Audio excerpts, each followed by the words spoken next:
Hello, everyone. Hope you are doing well on this lovely day. And we're going to continue with our devotions as we're walking through the book of First Peter.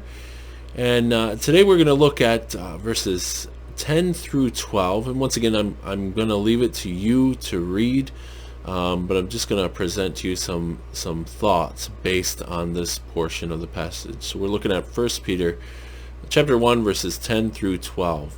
And I want to ask you a question based on this passage here this day. Do you recognize what a privileged position you are in regards to your faith? Have you ever thought about that?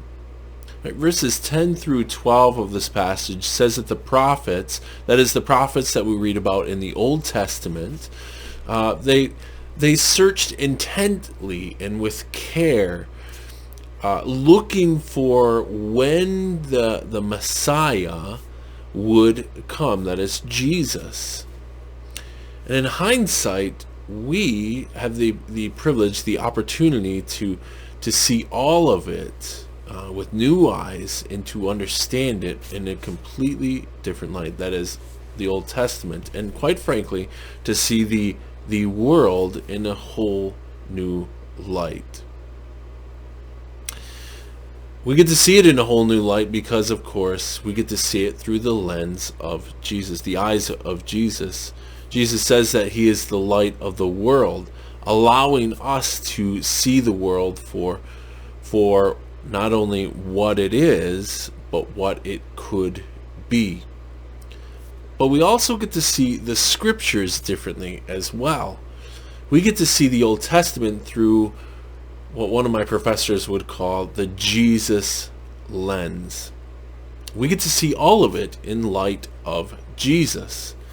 That means we can look at Moses and realize that there would be a greater Moses that would come. God would send a greater mediator for us, right, to negotiate or to navigate the new covenant.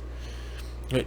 We can look at events in the Old Testament as well differently in light of who Jesus is and what he did, such as things like the conquest, right? Something that many of us often struggle with to read, but we can see that as a picture of a coming judgment that would come to all of us, and deservedly so, but yet Jesus stands in our place and takes that judgment for us. Right? We can see the exile as a way that God himself, through the person and work of Jesus, was exiled in our place so that we don't have to be. I want you to understand the grandness of this today. These beautiful promises are things that even angels, as the passage tells us, angels long to look into these things. And yet they're given to us as God's people here and now as we trust in Jesus. Now, if that doesn't or can't bring you comfort in hard times, I don't know what will.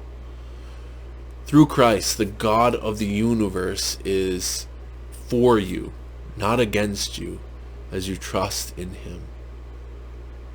So friends, may that bring you comfort in the midst of this difficult times, as you remember that the promises given to you are promises that even angels long to look into today.